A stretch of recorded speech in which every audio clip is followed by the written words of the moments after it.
Thanks for stopping in and checking out the Harbor Freight ZXR 2500 winch.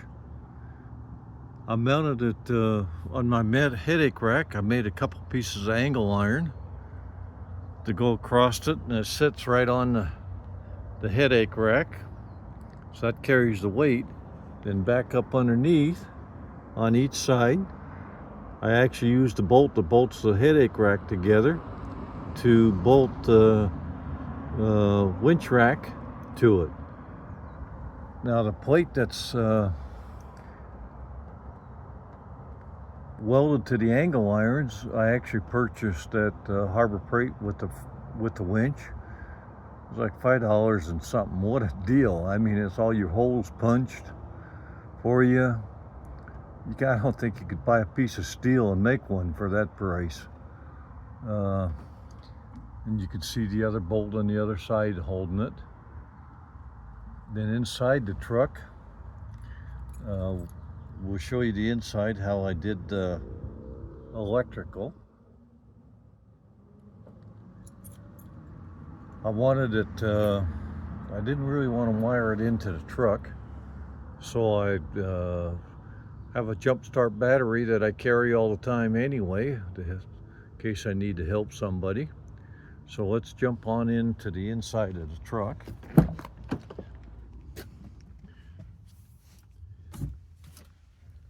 And you'll see there's the receiver. I had drilled a hole in the back of the cab and ran the wires through with a plastic sleeve and the plastic tubing to protect the wires behind the seat. It's actually right where the seat bolts on the upper part. There's a hole there. It worked out perfect for drilling a hole. And run a supply for the wires. Just barely see them there behind the seat and back through the cab and up to the winch. And the red and the black going down go to my battery pack. I didn't even, make a permanent connection. I just used the terminals on them and stuck them in the clamps that you'd normally clamp on a battery.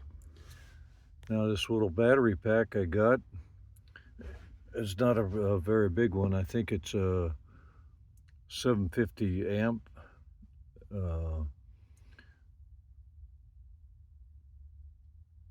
But it has a lot of features to it. One's the on and off switch.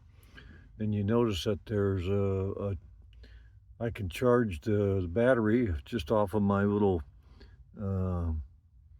appliance outlet here in the back of the console. And whenever you turn the key on, it turns the light on and it starts charging the battery pack. So this worked out to be real convenient for me. I'll do a separate video on the actual use of the winch. I only had one problem that was like a nightmare for me. I'm gonna dig it out here.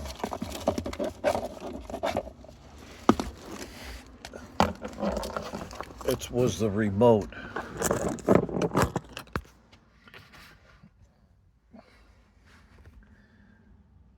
Now, the remote is no big deal. It works good once you figure it out. But Harbor Freight really does people buying this winch a disfavor. They don't tell you how to program the remote to the receiver. So when you first buy it, your remote won't work and you think, oh no, I got something bad. But they just don't give you proper instructions to tell you how to program it. And it's actually quite easy. There's a bunch of guys on YouTube that did it and showed me how to do it. And it's been on YouTube over 9 years. You'd think by now Harbor Freight would put a set of instructions in with their winch. I wonder how many winches actually get sent back because the remote doesn't work.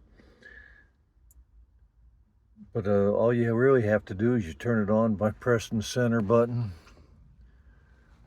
After you did that, the little light over here comes on. Then you hold the extract and return at the same time. Then the light will go off in the corner. Then press both buttons again and the light will come back on and your remote will work. I spent probably a day trying to figure that out. I was on the verge of boxing it up and taking it back to Harbor Freight when YouTube bailed me out. So that's my tip for you if you're buying one of these Harbor Freight